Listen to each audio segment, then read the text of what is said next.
Hello and welcome back to the Schooner Pod. This is our first ever State of the OUnion.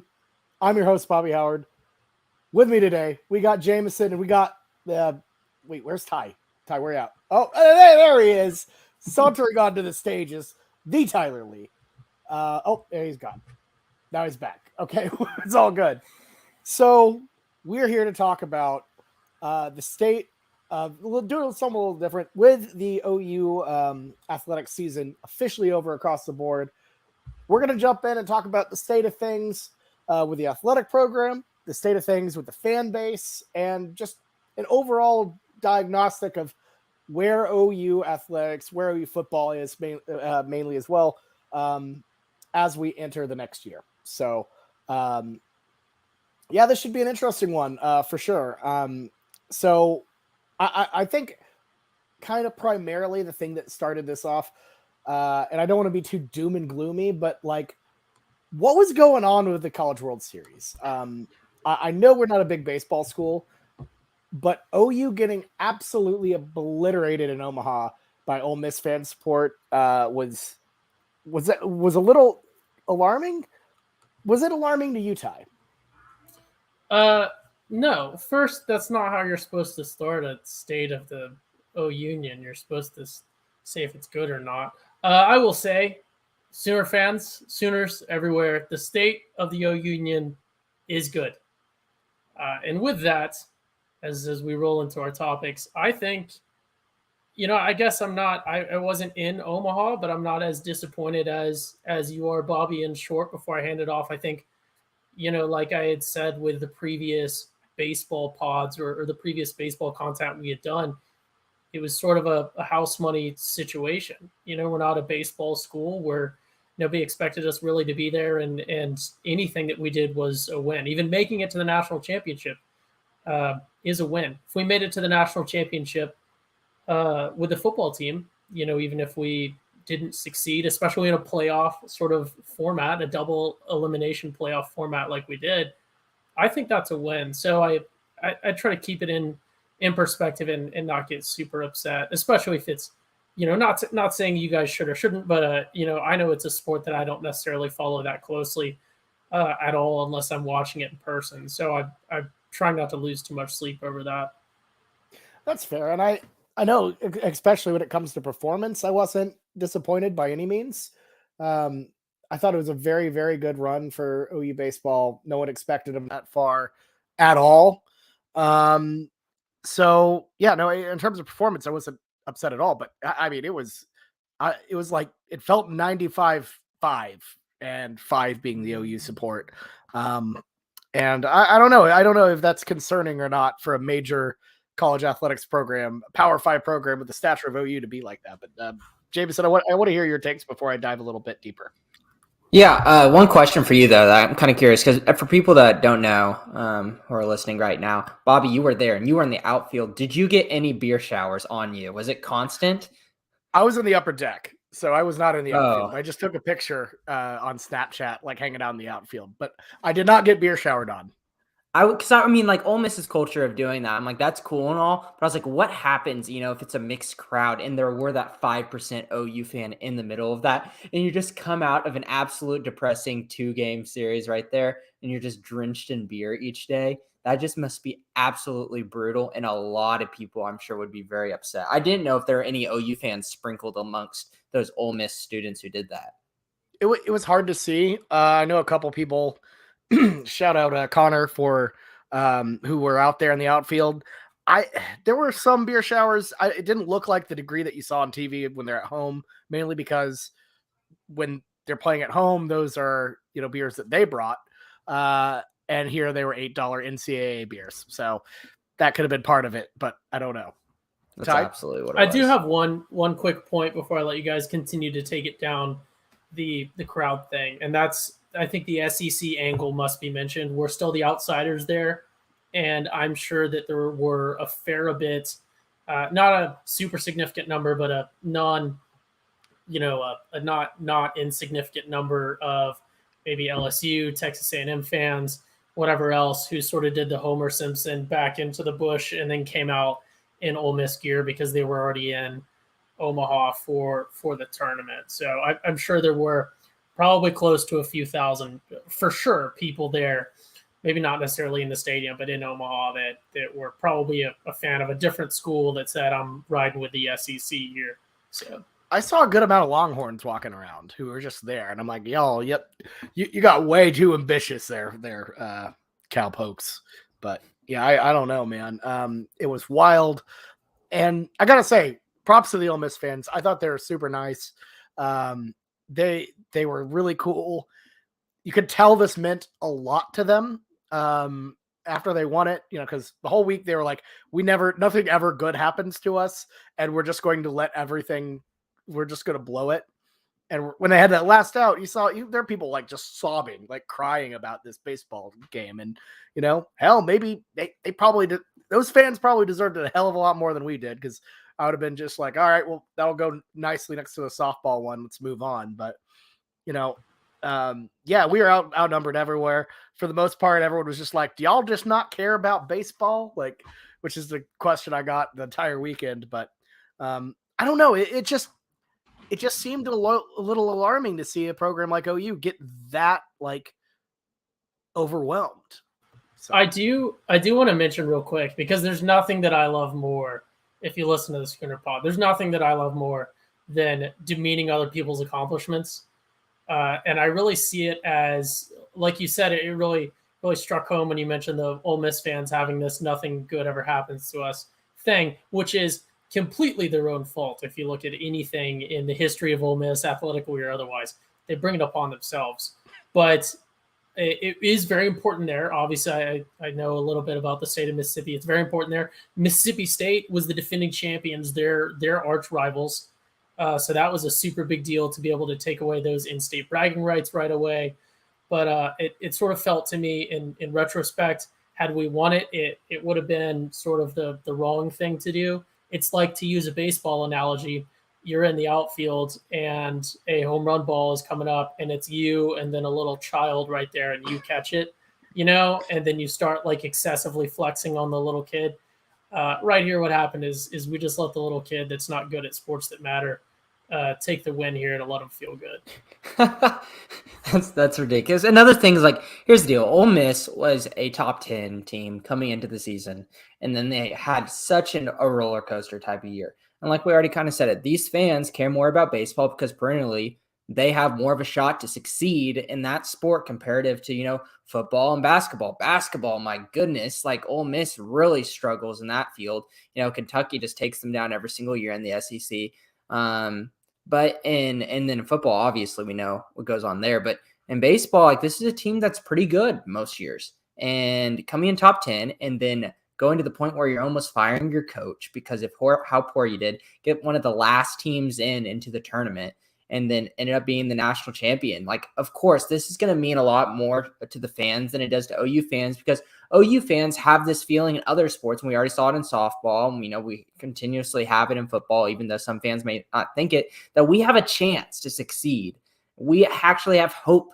Whenever a fan base doesn't have hope and then they get that option here in the College World Series, it's going to be a lot more, meaningful to them. And that's why I think they travel better. And I still think even if they were a better football team and basketball team, they probably would have still traveled better, just because the baseball team they care more about. But that's really what it is. If you have any chance to see a national championship for your team, it's probably going to come from baseball, and one of the big three sports in football, basketball, and baseball. They're not going to have that chance in football and basketball. I can almost guarantee you that for the foreseeable future, while OU had pretty decent chances, with Buddy Hield and the boys in basketball, and we had pretty good, decent chances with Kyler and Baker, and we can't even, Ole Miss can't even get close to saying that with either of their programs. Yeah, but think about the years where we had Buddy, even some of the years where he had Trey, where he was really good and lining it up. I feel like we struggled to fill the LNC even then. Yeah. That's true. That's true. But we still, I feel like we definitely had a much bigger population at that stadium than normally. Like, just this basic year where we had a bunch of transfers, and we're just kind of a ragtag squad. We were really struggling. But during the Trae Young year, we were in college. We were going to those games. Like the student section was filling. The patrons was a little bit harder, but there definitely was a different energy in that stadium, even if it wasn't constantly filling every single time. Because I would like to say that a lot of people were going to those Buddy Hield games at the end. Do you remember how competitive it was to get into that Kansas game in the Buddy Hield era? But it's Kansas. Those are always crazy. I know, but still, right? It's still a different vibe. Yeah. I have a point because if it's not clear for the listeners or the viewers, what we're trying to do is sort of ease this conversation or walk this conversation into a bigger discussion about the state of OU fandom, which is sort of our main topic here for tonight. So if you want to continue to hear about that, obviously continue listening. But the basketball thing, Jameson brought up a good point that I thought was interesting, and that was in regards to the student attendance at basketball and then also baseball. And one of the big key points to tie it back into football, because we are primarily a football podcast, is that argument about fans and sort of fan loyalty and that sort of internal fighting within OU about fandoms. So I want to preface what I'm about to say with, I understand times are a little bit less convenient on weekdays, and obviously frequency of games is a factor, but I constantly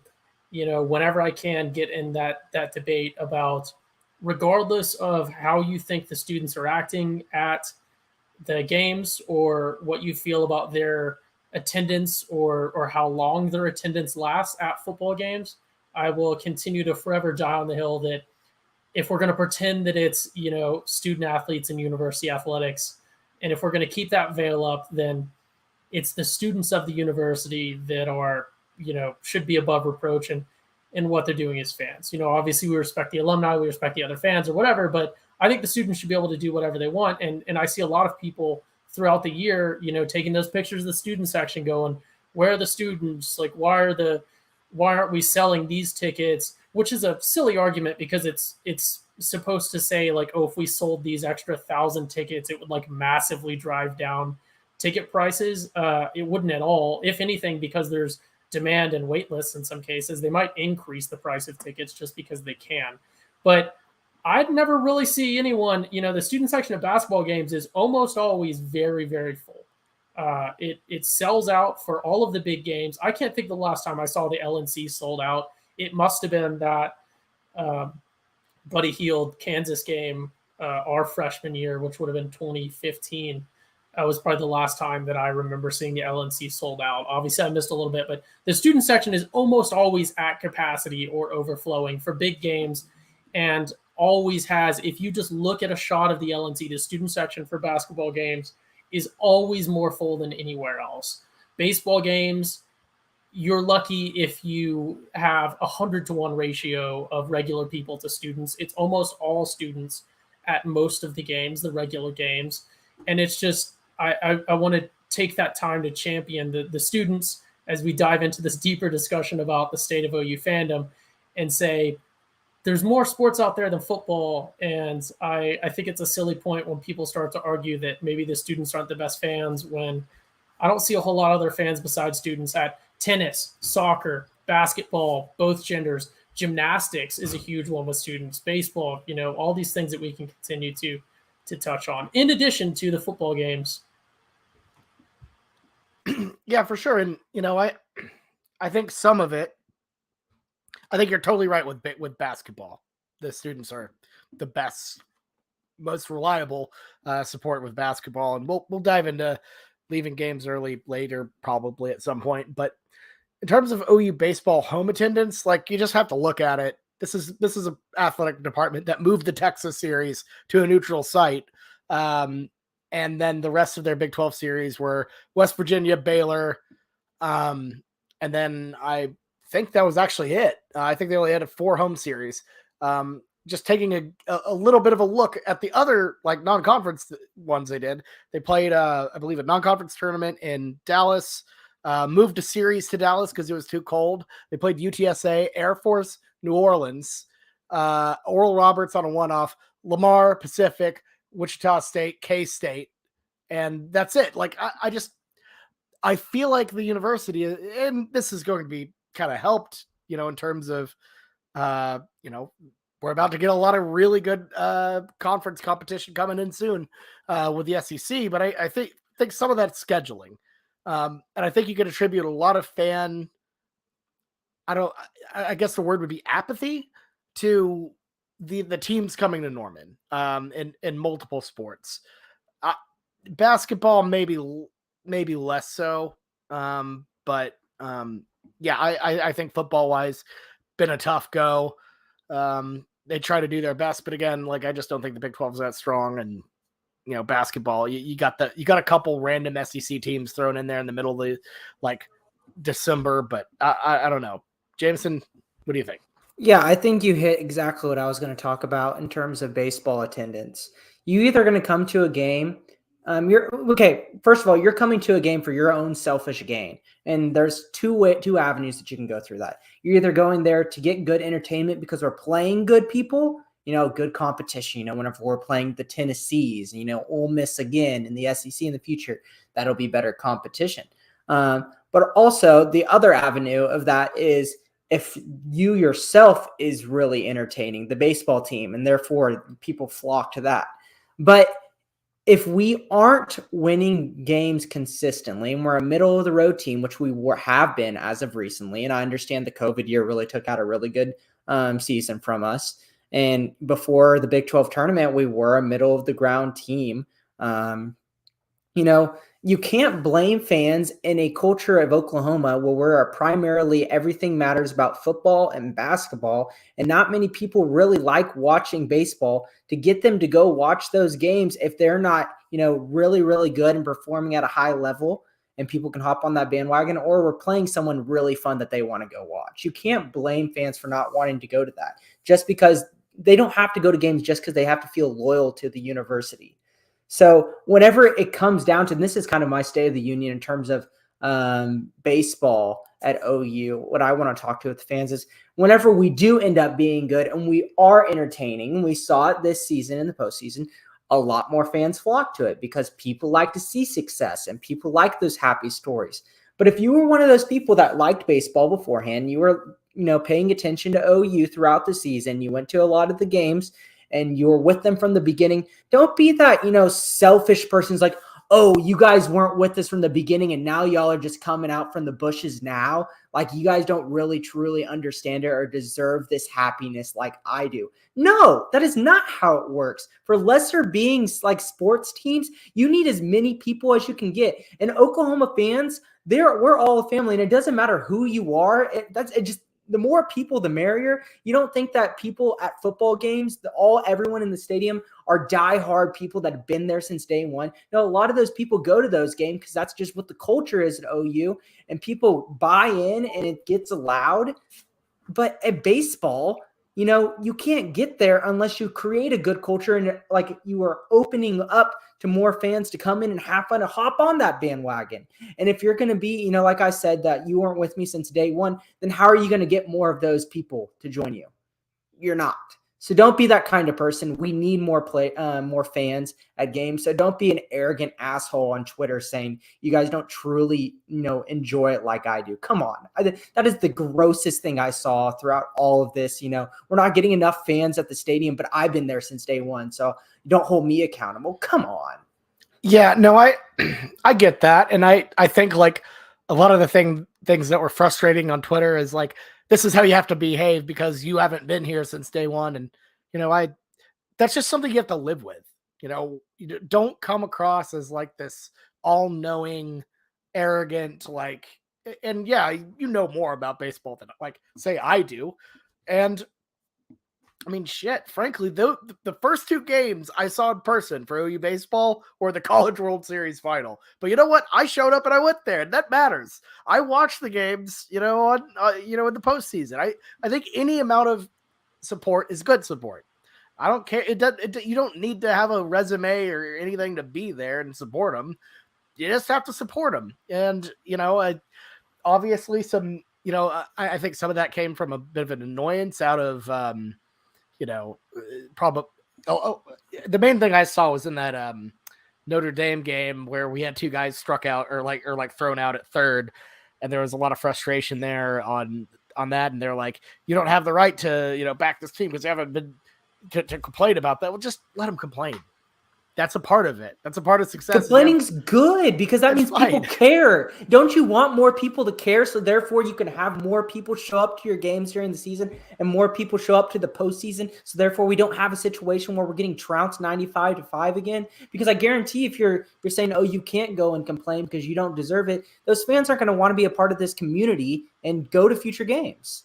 Well, and not only that, but you just botched a learning or teaching moment for these people instead of be like, hey, well, this is kind of what they do. They kind of cause a lot of madness. It's awesome. You have to live with it.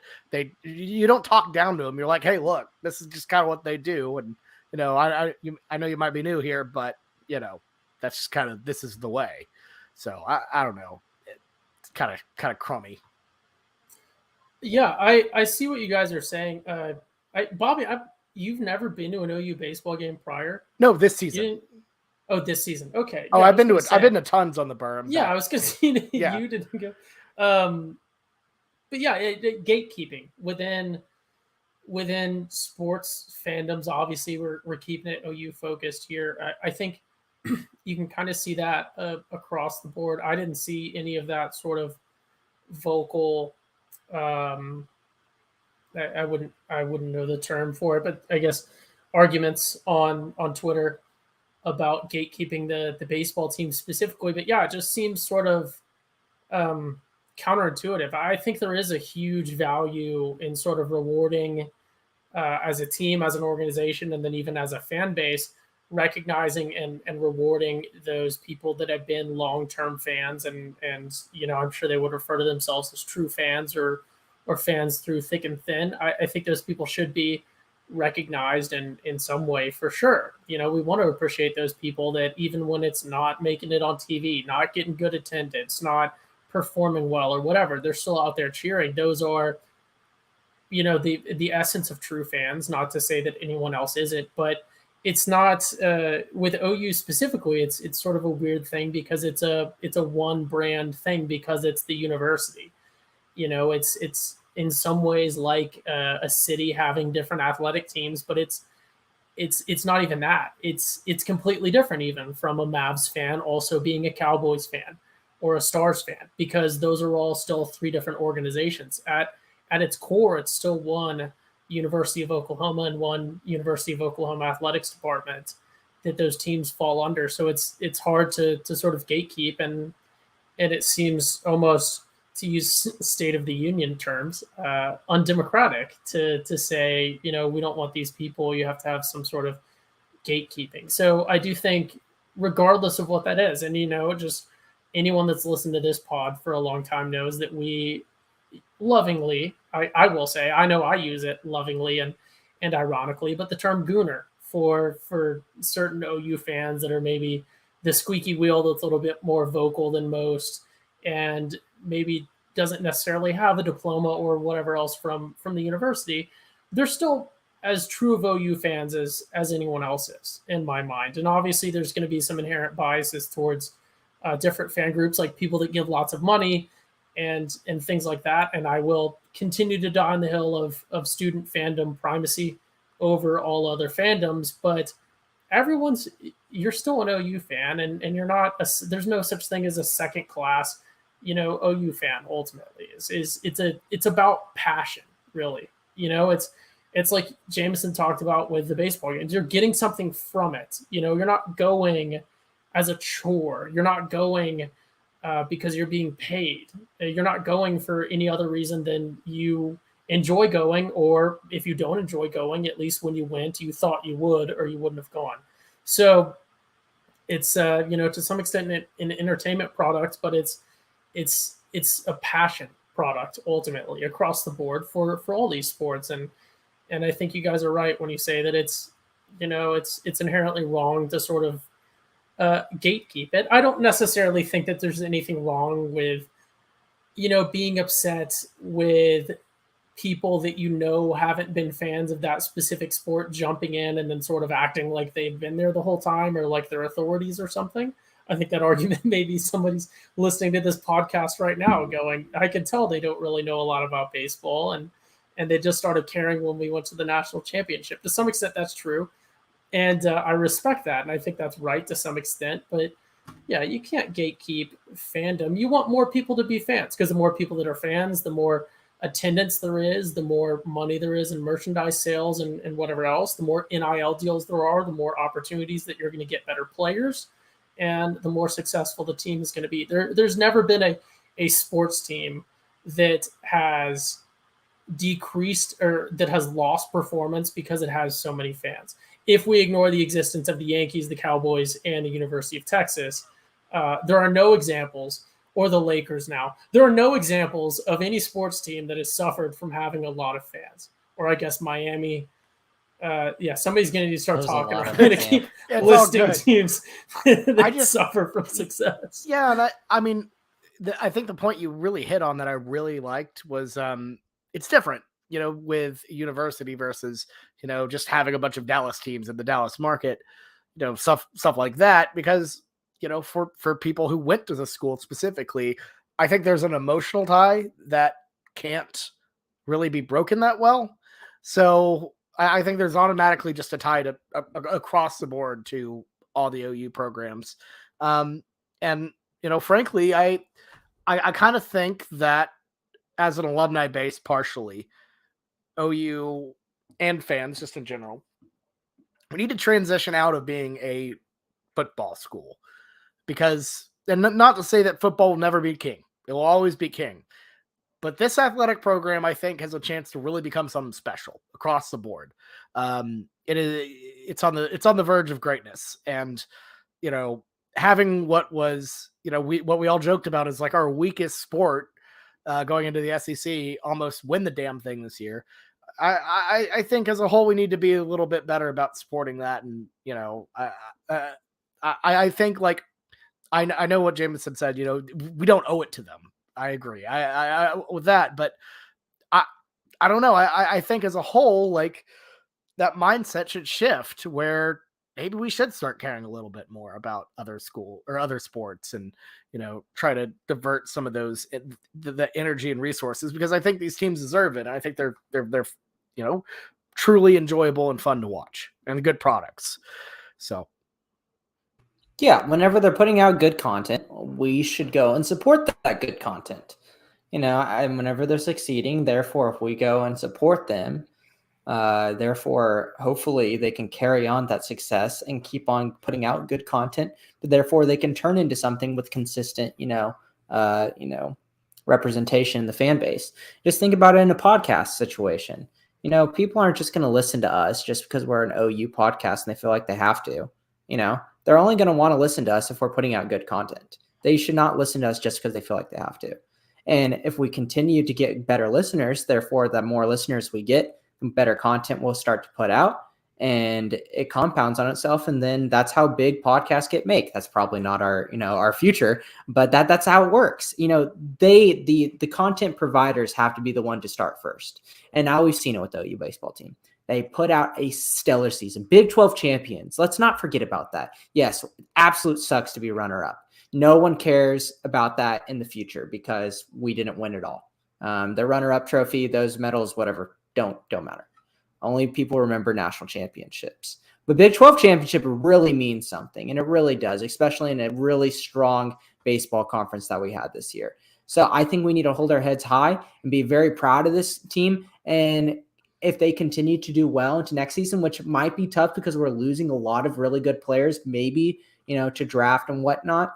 But if they continue to do well, and what we saw this year and how fun it was to follow that team, whenever you have a good product, we can support it. And people will realize that the support needs to come in higher numbers after what we saw. So it's all in OU's baseball's hands right now. Are they going to have another good team next season that can provide good entertainment?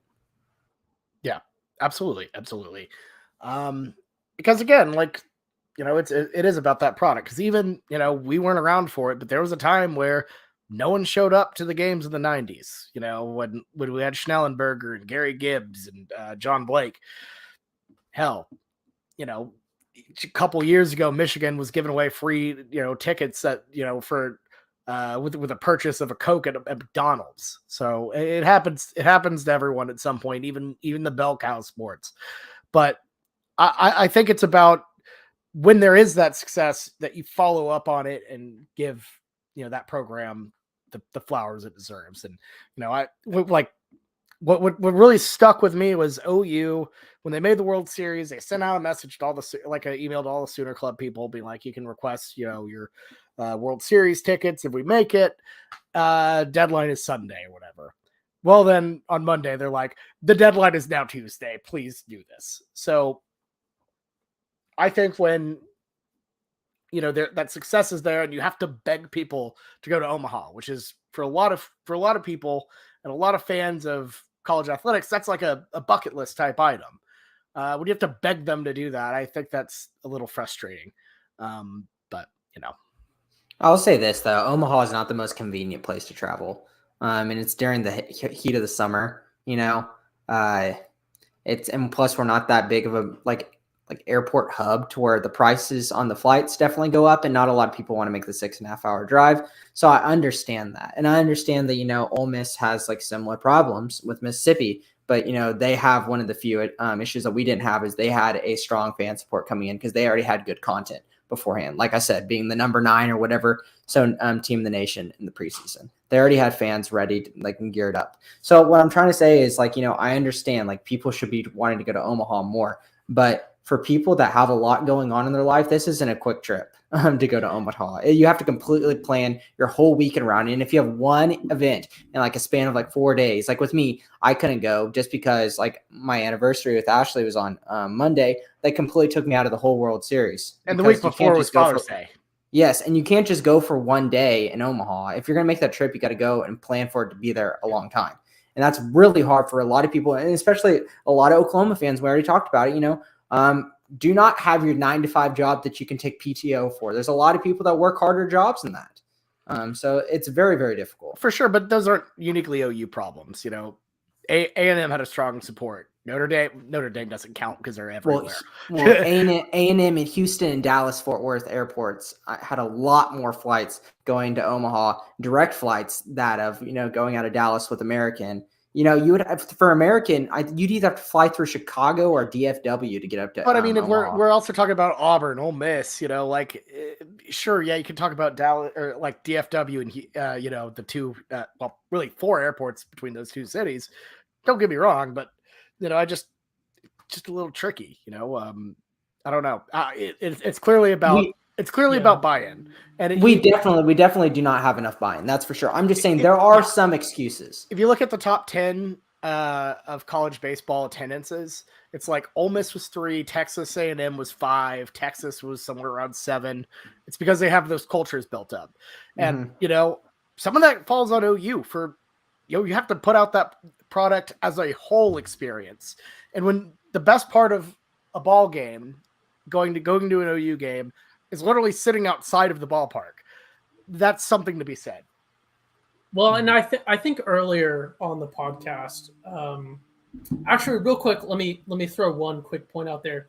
I think OU, assuming OKC, to borrow a term that economists use, assuming Oklahoma City Metro, flying to Omaha, if you were looking at a time analysis and then even potentially an overall cost analysis, becomes a very equal proposition with driving, because like we said, 6.5, 7 hour drive, maybe even 8 if you're a big I want to take stops type person. But yeah, but the drive up there is potentially a faster way to get there than flying, if you account for driving to the airport, going through security, waiting, boarding your plane, going to your connector at most probably Dallas, because it would be cheaper, I presume, assuming American, another economist term, or whatever else, to get to Omaha. You're looking at a potentially longer time, and then in some cases a more expensive time, because the College World Series is not something that way ahead in advance, where you're at optimal airline purchasing times. Whereas driving, you might actually be able to save time. overall by driving, or you might end up spending more money by driving if you're with a group that has to stop and eat a meal or whatever else in there. So it's a weird proposition that I almost think Ole Miss fans had maybe an easier decision there. I know there were a lot that did drive. But when you're talking about, I looked it up, 11 and a half, maybe 12 hours to get up to Omaha, it becomes sort of a, you have fewer decision points there, and it sort of simplifies your vision. Gosh, I then talked myself out of what I was going to say. Oh, another, my main point though was not, I don't want to say excuses for the fan base not showing up, because that makes it feel like, everyone should have this guilt and as if they did something wrong. Obviously, we want people to go support in person, but I don't want to guilt anyone that didn't go. Obviously, I didn't go. But I don't want to say that someone did something wrong by making a decision not to go. It wasn't a matter of, had people shown up, we would have won. I think Ole Miss was going to win either way, but we were the underdog. We were the Cinderella story of the College World Series, and that's a very difficult decision to make that I think Ole Miss fans also had easier, especially when they saw they were going to play us.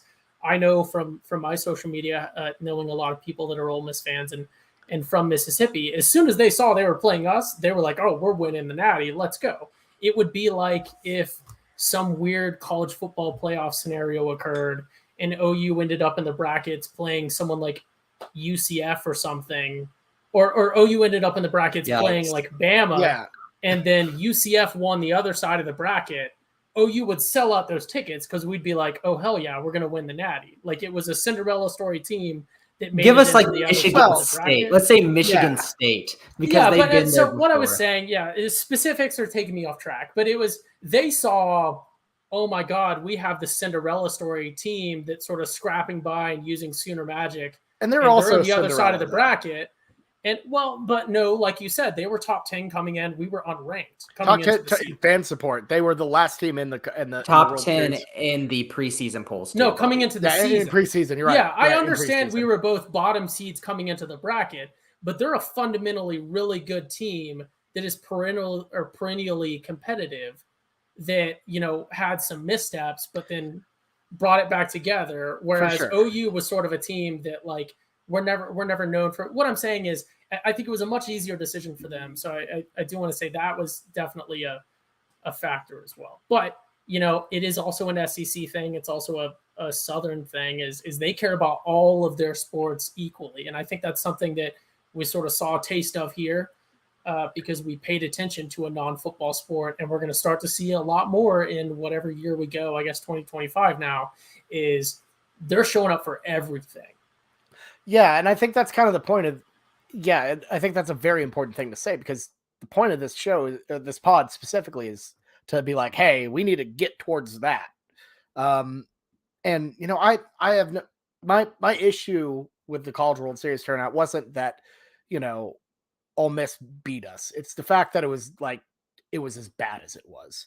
It was the fact that it was just, it was a beatdown, y'all. It was, you ran into an OU fan and you're like, it's so good to see another OU fan. I feel like I saw a better percentage in Columbus for OU Ohio State, for example. Literally every other road game I've been to, I have never felt more like we're just rolling by ourselves than at this one. And that's, Ty's right that people have different reasons, different ways for it. It's just the degree of how, of how bad it was a bit jarring. But so we've complained about things, but let's talk about solutions. How can OU as a fan base get SEC ready in a way? How can we kind of beef up, the support, all of that?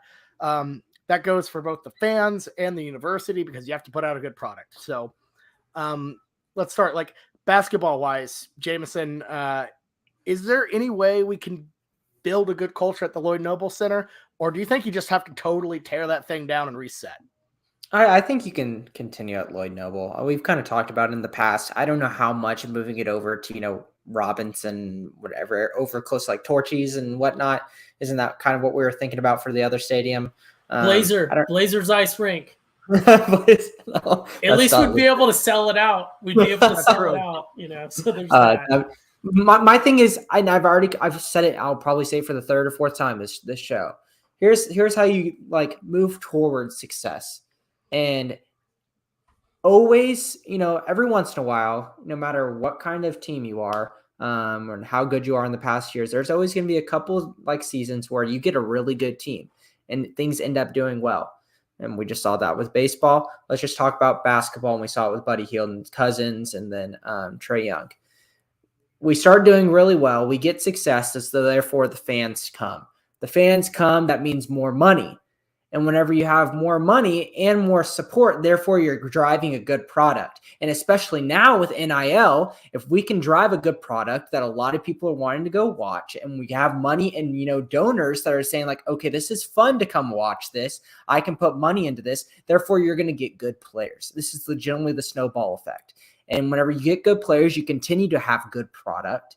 And then good product, therefore the fans come back the next season. They continue to watch. The tough part about that is it's much easier to say that and do that with football because of the requirements of staying in school at least 3 years before you go to the draft.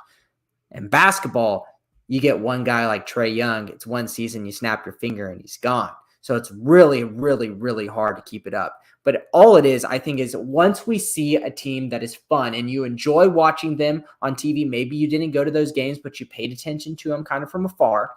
And a lot of people start going to those games, continue that into the next season and see if it's still fun.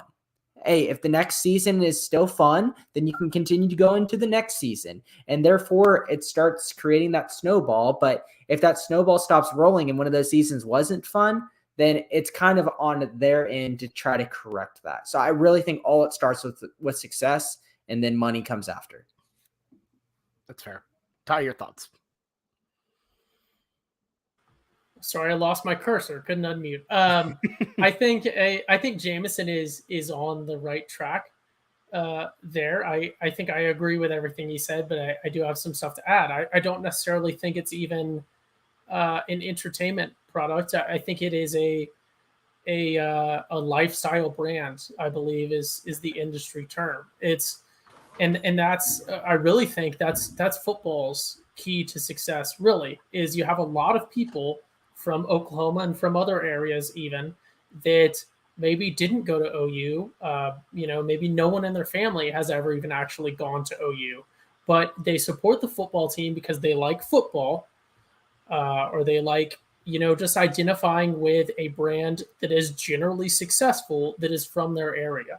Everyone wants to identify with something that's from their area that they can claim, as a thing. And I think if I could point out one thing potentially that I don't see spoken about a lot or at all, that I think, and I'm not claiming to be any smarter than anyone else, maybe smarter people than I have thought about this and sort of disproven this, but I think that other OU teams, basketball and let's say baseball specifically, because I would put softball and gymnastics even in much the same realm as football. They're sort of, the things. I would put Oklahoma State wrestling in that same basket as OU football and OU softball and OU gymnastics. Is they're from the Oklahoma area. If you like that sport and you're from anywhere around here, including, northern Texas, Arkansas, Kansas, I would presume, and some other stuff, you identify with those sort of brands as the big brands from your area, those people that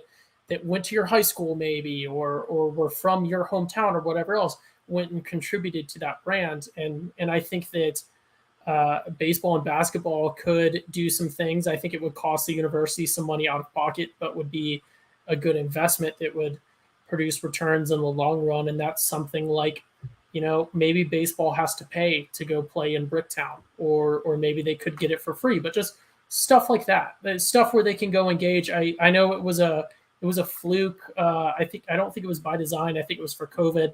But when OU basketball played at Paycom Center a couple seasons ago. Now, I thought that was super neat. That was pre-COVID. Was it pre-COVID? It was like a week, or not like a week. It was like a month before COVID. I remember that one.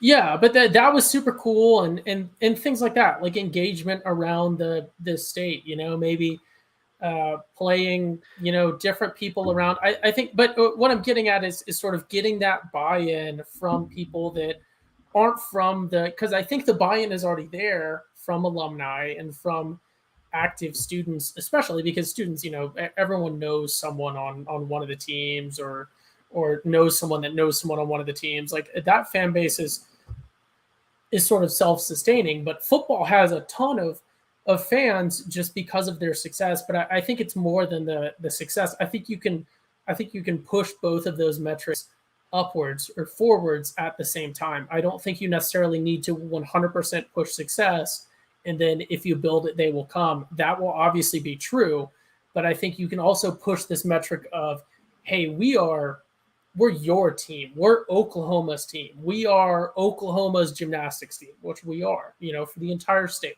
We are Oklahoma's softball team. We are, to some extent, we're the Bama or whatever big dynasties of softball, where we have young girls from all over that want to play softball, or like Oklahoma is it, we are the peak of those things. And I think that we could do a little bit more in terms of engaging, everyone as a brand, because that's truly that's what pro sports teams do. That's what the Thunder does. That's what, the Cowboys do. They're all of America's team. Which they are. I will die on that hill. I am a Cowboys fan, even though I shit on them. But I think we could do more to sort of engage people outside of the strictly university sphere and sort of cultivate those things. And it's something that's hard to sort of put your eggs in that basket, because it's a long-term, it's not a short-term gratification thing.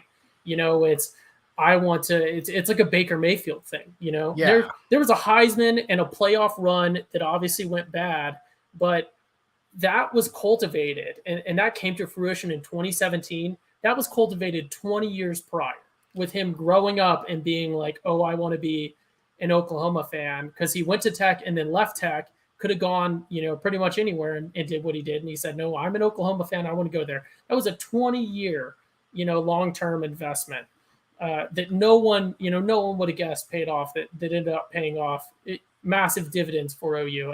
And that's the kind of thing that I think, start investing in it now.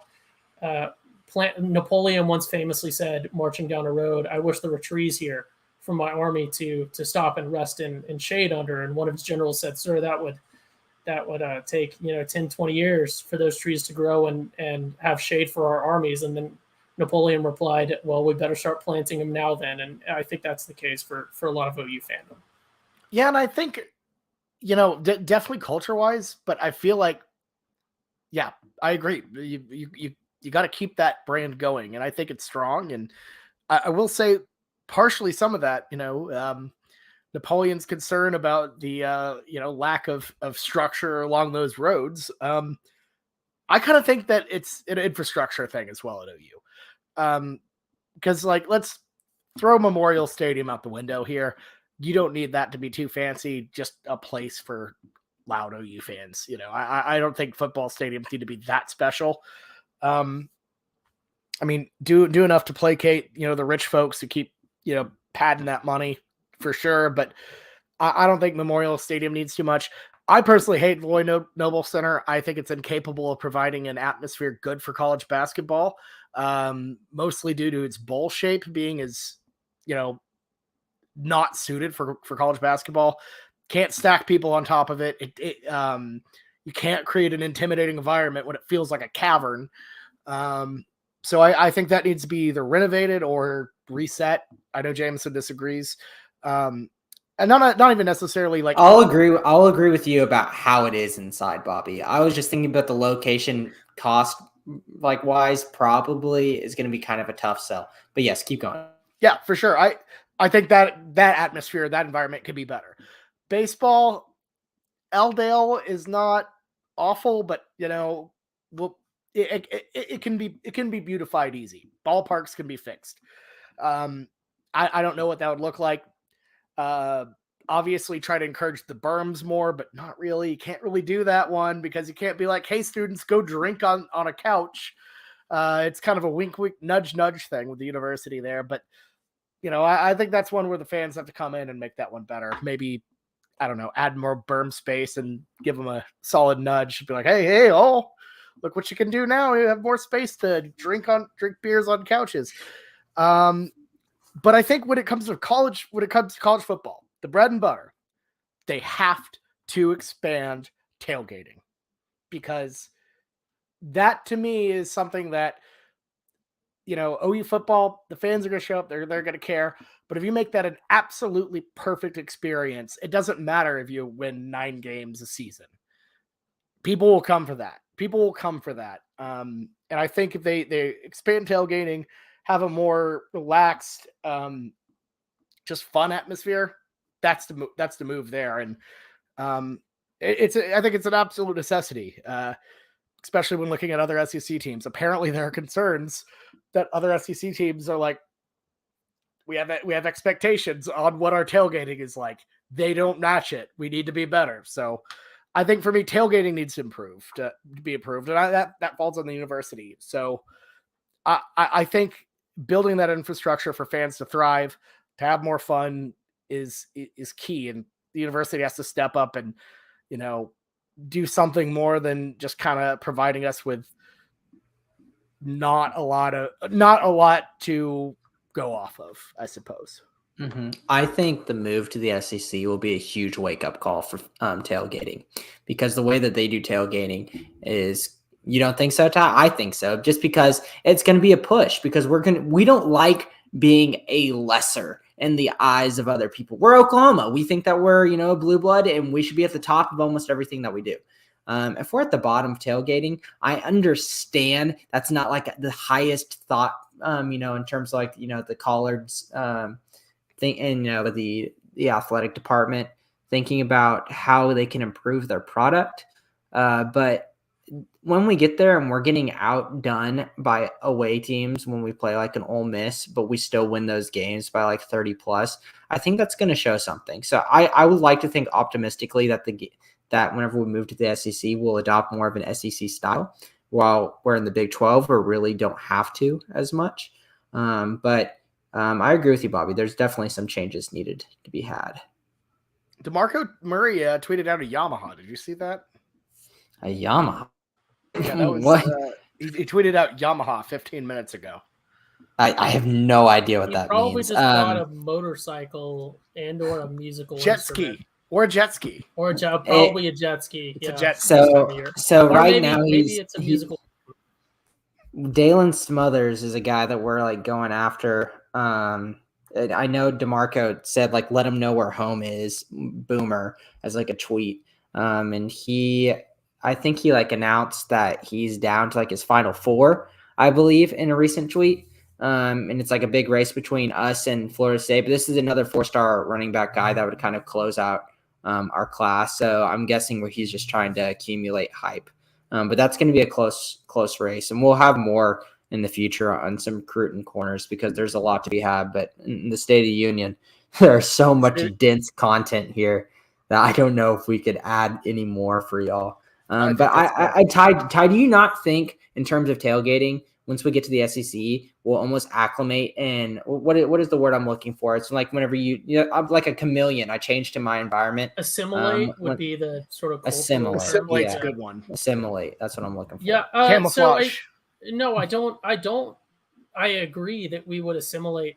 What I was shaking my head no to, and let me preface this for the listeners. I have experienced. Let me think. So I've experienced both Mississippi schools. I've experienced Mississippi State at sort of any time of game, including their homecoming, which is a big tailgating one for them, and then also Ole Miss in Oxford, the Grove, what is sort of universally acknowledged as the best tailgating experience. And I've sort of alluded to it on the podcast before. I don't think that there is any sort of special sauce there that is any more or less than what Oklahoma has. I think there is there's a big sort of universal buy-in within Mississippi. There's a lot of people that are Southern Miss fans, that are Mississippi State fans, or even Auburn, Bama, Tennessee, LSU fans, or whatever, that will put on their regalia for whatever school they're going to and go for the environment and sort of participate in that unique local culture of the Grove or of Stark Vegas or of whatever else. I know it's broadly the same at the other schools. From what I can tell, I would say Bama's tailgating scene is pretty similar to OU's. I would say that I'm a known hater of nothing good, literally not a single good thing, and no one can disprove this. Not a single good thing has ever come out of the state of Louisiana. And I think people would debate that. Jameson was born in Louisiana. I think that proves my point that there's never been a good thing from Louisiana. Ooh, yikes. Anyways, I'll cut myself short. I know I've been long-winded on this pod. There's no special sauce there. And I really don't think that the SEC tailgating environment, tailgating specifically, fans as a whole caring very deeply, and then also people with no direct connection to the university having that cultural buy-in to the teams, they are blowing us out of the water in that. But when it comes to tailgating at the schools for the games or for whatever else, I can tell you right now, and I think that anyone that can look at this sort of objectively, that has been to both an Oklahoma tailgate and then also any SEC tailgate, because I'm assuming that none of them are as good as the Grove, although I would like to experience Florida. There's nothing special. There's nothing super that unique.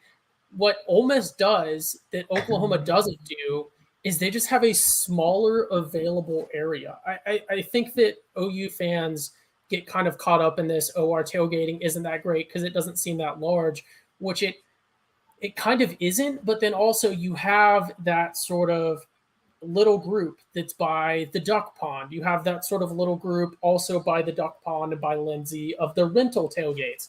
You have the Lloyd Noble Center RV tailgates. You have the people that are tailgating, but they're spending their time at Campus Corner.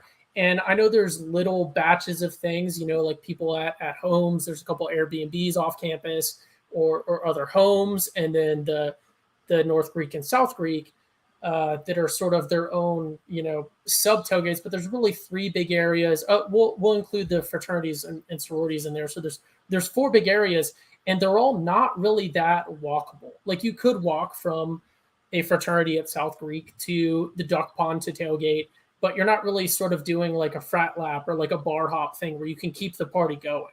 Like if you go to tailgate somewhere at OU, you are committed to that spot, and then you're going to the game because they're not accessible. They're not all in one area. What Ole Miss does, what a lot of the SEC does, is they just don't have, 5-10 different areas where people are having to tailgate. They just have it all sort of, restricted or structured into one area, and then it's a much better atmosphere. It would be like if, I don't even know what to compare it to. Like if you had the Texas State Fair, but instead of it being at the fairgrounds where the OU Texas game is, it's just the Texas State Fair, but we're inviting you to have a barbecue in your backyard. Well, and then it's like, the Texas State Fair is kind of lame. There's only 20 people there versus when you put it all in one area. And I think OU could create a world-class tailgating atmosphere if we said the North Oval and the grass in front of whatever those two halls are, the visitor center and the other one that are facing Campus Corner, that's all you have to tailgate is that one little J area. And then obviously the RVs are going to have to stay at Lloyd Noble. But if you just didn't give everyone all these 1 million different options and kept it all in one spot, it would be exactly the same. And that's the secret sauce that these SEC schools, as a broad brush, as a generalization, obviously there's exceptions, that's what they have. They don't have tailgating atmospheres that are innately better or that they have more buy-in or whatever else. They're smaller schools with smaller state populations. It's just a matter of we're pouring our drink into too many cups and diluting it. Well, and I also think some of it is these spots that, like, let's say you open up all the good spots around the stadium that people want, Lindsay Street, etc. hell, go for it. Open up the South and the North Ovals, right?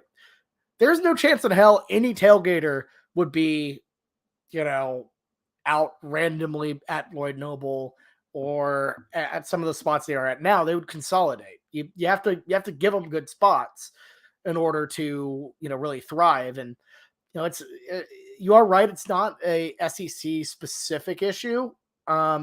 Like Jameson and I can attest. When we went to Bedlam last year, Oklahoma State, great tailgating.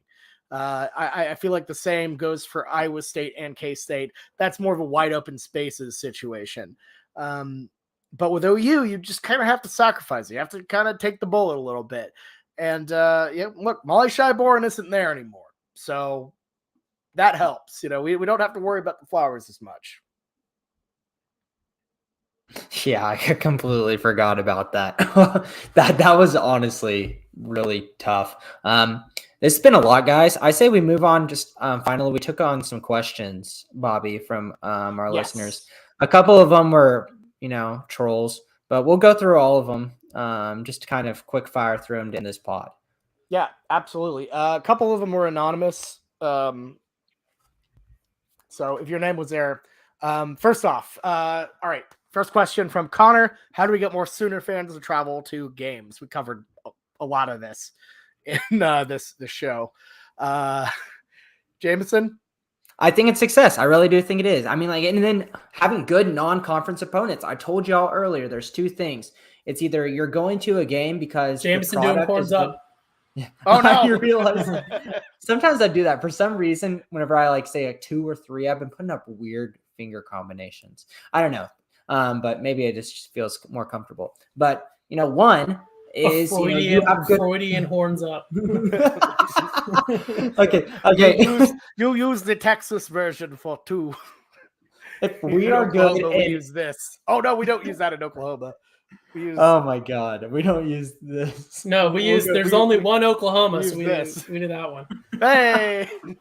Oh God. Okay. But if we're good, obviously people are going to want to go to games, but if we're playing good opponents, and I was looking at OU's non-conference schedule for football, and it is absolutely nuts how every single season we have something that is very sought after in terms of, a non-conference opponent. I understand they're home and home. So some of them, you might not get that big, travel to, Notre Dame or Nebraska, but we've got Georgia and Alabama and LSU. And I understand a lot of those are SEC, but we've got a lot lined up that we've been trying really hard to make sure we have a big time, big brand opponent to play every single year. We're going to need to reschedule a lot of those.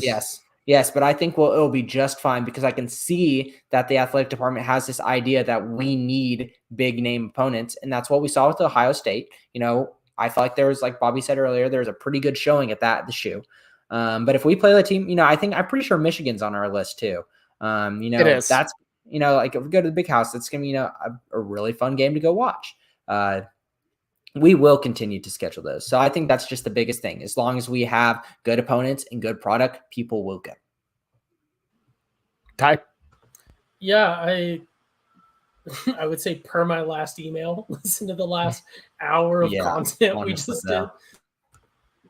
Yeah, let's just move on, Bobby. Yeah, no, I agree. Just keep winning. Just keep winning. My computer is losing its mind right now. It's not charging. I can as you can hear the little womp womp womp. Whatever. All right, number 2. If we aren't happy winning 12 games a year in the Big 12, how happy will we be winning 9 games a year in the SEC? Shocked face. That is from I imagine an anonymous person, as the name is Baker Mayfield. Ty, I'll let you take that one.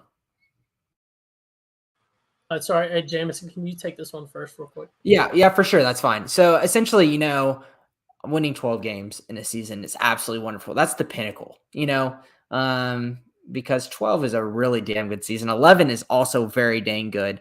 If we're winning 9 games, the SEC, and if hypothetically somehow the playoff expands, I still think that's a pretty dang good season. There's going to be a lot of games, and I feel like this 9 was kind of a jab at us saying you're only going to win 9 games in the SEC. There's going to be some seasons that we're going to win 9 games because it's going to be stiffer opponents. But the games will mean more. And there's going to be some seasons where we're going to have 10 or 11 wins, and those are going to be really good seasons. And we're going to be like tried and true and tested through those really hard opponents to whenever we get down to the end, we're not going to get slapped in the face like we did with Kyler Murray in Alabama. We're not, or Joe Burrow and LSU, because we've really tested ourselves versus the best of the best. I've always thought that, it's good to have an easier road to hopefully win a national championship, but you're not going to win that national championship unless you're actually one of the best teams in the nation.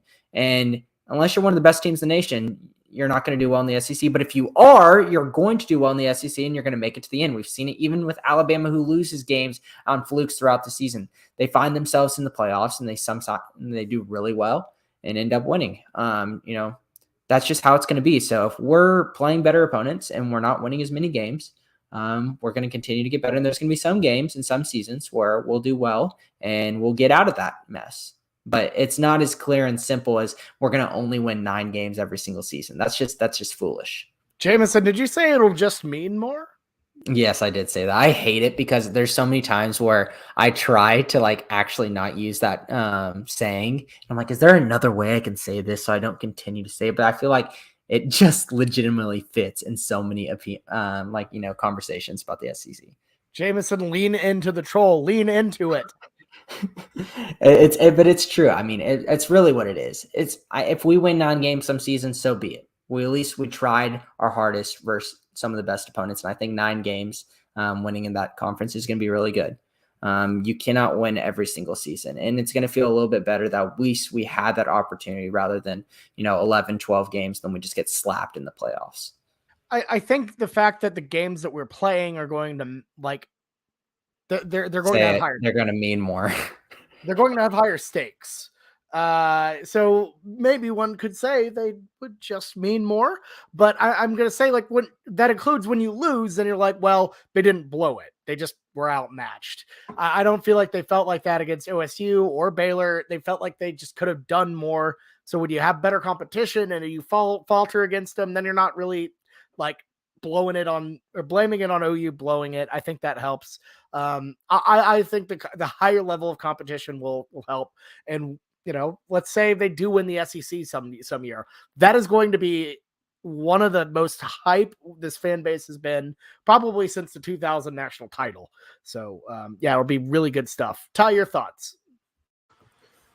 Yeah, I think that when we're looking at OU and the Big 12, and are we happy winning only 12 games this season, and are we going to be happier in the SEC? Something that comes to mind is the game's not worth playing if your opponent's programmed to lose. And winning doesn't mean anything unless someone else loses. And one thing that I've noticed being in the Big 12 is this whole world is a story. And I've read every page except for the last one. And I need to find out how it ends. I want to know what this all means. And I know that the SEC is a maze. And I'm trying to find the entrance to that maze. And I know that what the college football world really, what this whole world was needing was a true villain. Hence my humble contribution. Man, you're just obsessed with the Man in Black recently. He is an OU alumni. He is an OU alum that is relevant to the podcast. That actually was very good, Ty. I really enjoyed compilation that. of quotes that I've been waiting to use from Westworld. So no free ads, but don't watch it because it doesn't even make sense anymore. Okay, I wasn't sure if that was from. But I think they fit. I think they all fit. I thought for a second I thought that was from a Buick commercial or a State of the Union address, but I wasn't sure. For 1 second I was like, this could be Matthew McConaughey. This really could, because maybe my horns up just ticked something in him. I can't do the voice. Yeah, and then you got any of the voices. So. And then you gave me the maze, and I was like, obviously that's the Man in Black. So it's funny is everything prior to the maze was actually a direct quote, but I knew that probably no one would get it, so I had to sort of ad-lib the maze and the villain part. All right, what else we got, Bobby? This maze isn't meant for you is what a lot of college baseball fans said to you. Never mind.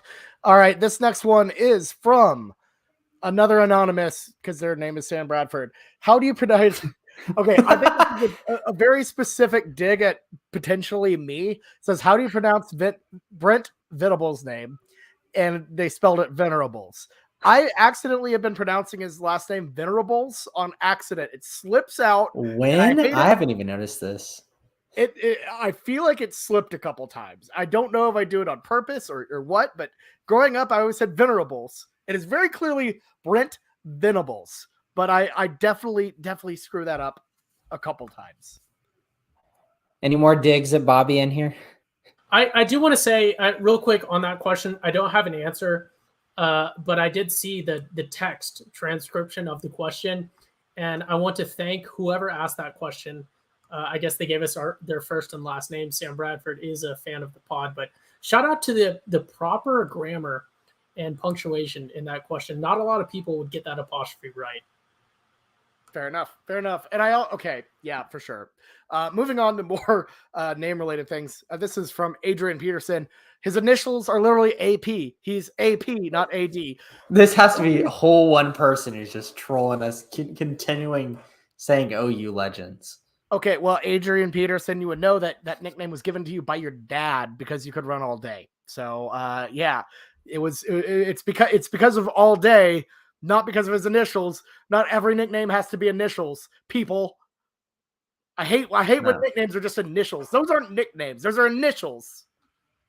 Yeah, it's just people that don't understand. I mean, we get mad as a fan base when people call AD AP. That's just because they don't know. They don't know. And they get confused. Colin Cowherd does it all the time, you know. He just doesn't know. And you're just going to be like, oh, bless their heart kind of moment. They just don't understand. And don't get mad at them because they're not doing it on purpose. It just shows their lack of intelligence of the subject matter. Yeah, for sure. I do want to point out on this one, very niche joke, but it's not AD anymore. It's we actually say CE.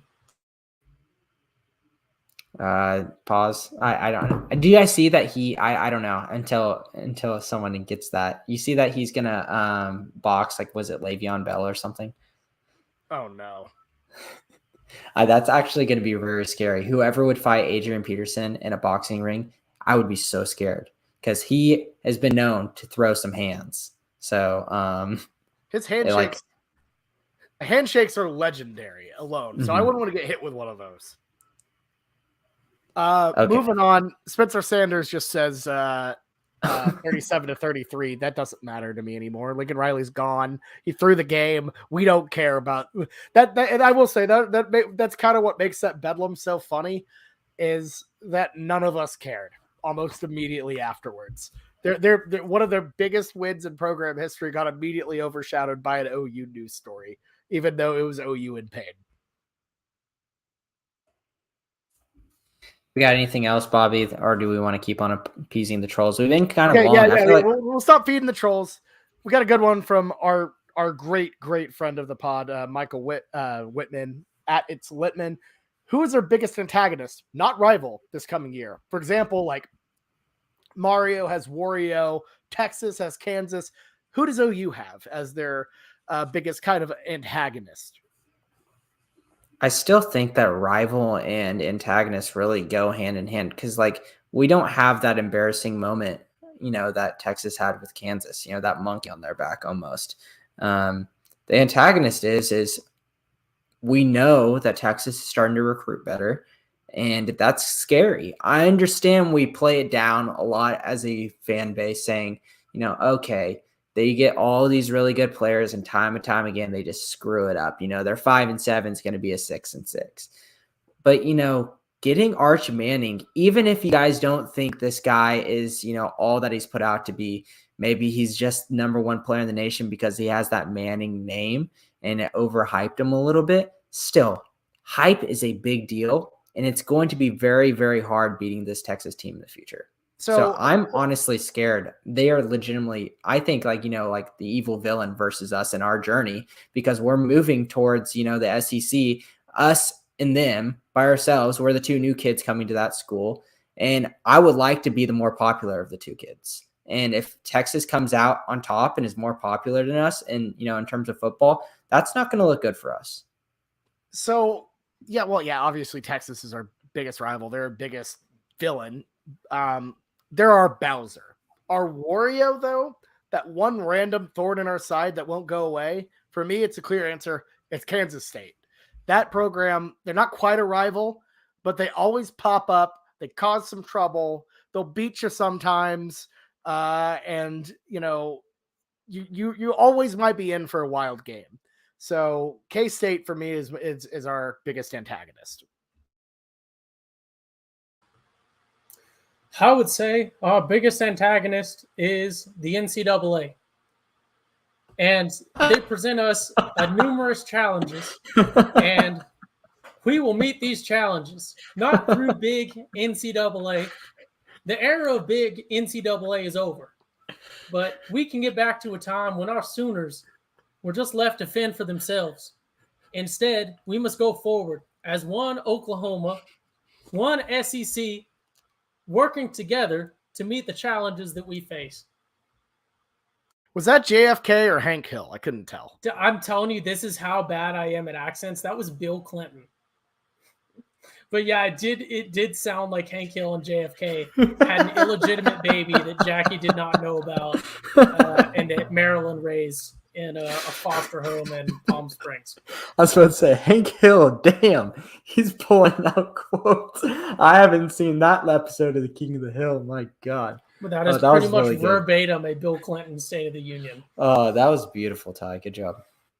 Incredible stuff. Let's see what we got next. What are you each most excited about going into this next football season? I know we'll cover this a ton of previews. That is a huge question. So I'll say we keep it each to like a minute.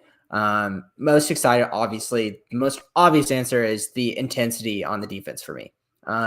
Can we see something that's different than this speed D? Do we have like a together culture where even though the simple defense that everyone talked about in speed D that we seem to not catch on, we're bringing in a more complex defense?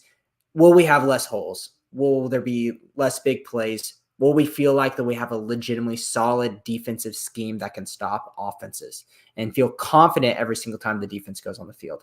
And with, the assistant coaches that we've had and Brent Venables and his track record, I would like to think that that's definitely the part I'm most excited about moving into this season. Ty? I am most looking forward to our defense. I have found, as I am sure you have in your travels, that people everywhere, in spite of occasional disappointments, look to us, not to our NIL deals or coaching drama, but to the splendor of our teams. For our Sooners are commissioned by history to either be an observer of our national championship run's failure or to cause its success. Our overriding obligation in the months ahead is to fulfill the world's hopes by fulfilling our own faith. Zombies. That's a JFK quote from real life and from Call of Duty. Incredible stuff.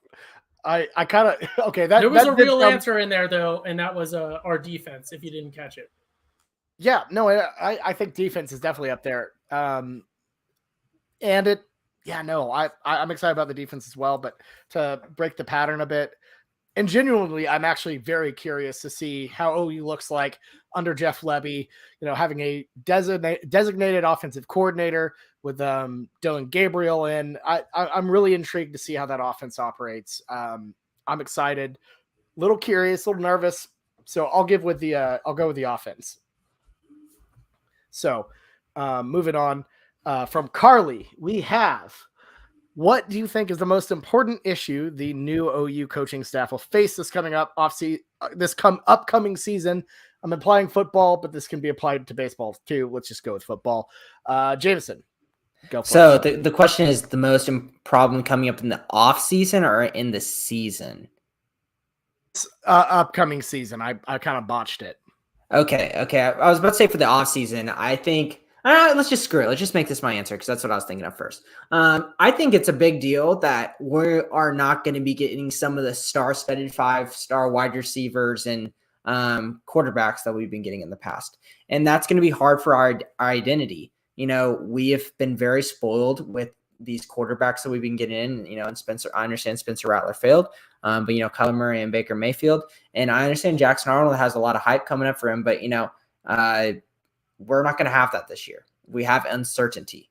And in terms of recruiting, it's going to be a while to kind of get that momentum and that legitimacy and people actually believe that we have something special here to come to us because we're a blank slate.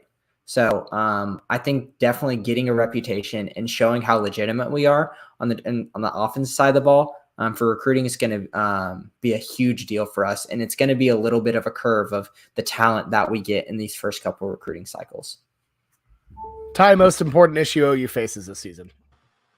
Yeah. So I need to reverse a couple weeks of stuff. Thank you, Carly, for the question. I do want to say we do know that psychology is real medicine. So we're not going to do that bit 3 weeks in a row. But I think that I love Jameson's cultural answer because we know that I'm a big culture within the team sort of guy. But I think that this almost sounds bad. I don't want this to sound negative. I hope everyone takes this very cynically, very analytically. And I think that's managing expectations. I think you can't say, oh, we need to win a national championship this year or we're done. I would be disappointed in an 8-4 season or whatever a 4-loss season works out to nowadays. But I wouldn't necessarily be mad. I'm rooting for undefeated, but I wouldn't necessarily, a dip in performance is not necessarily a bad thing in the first year with the amount of just turmoil, changeover, storylines, drama, everything else that we've had. I think that looking at the realistic expectations and everything else for an SEC move, I think that is the real goal. And I'm not advocating tanking because that's obviously not a thing in college football.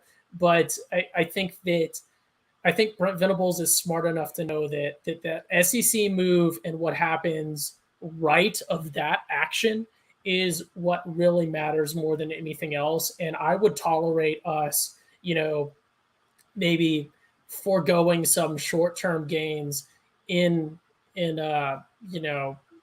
support of getting some long-term gains, because I would hate for us to sort of build a team with a lot of very maybe senior guys and whatever else and not play junior guys and all sorts of stuff to get us this short-term gratification in a situation we already know we're going to lose.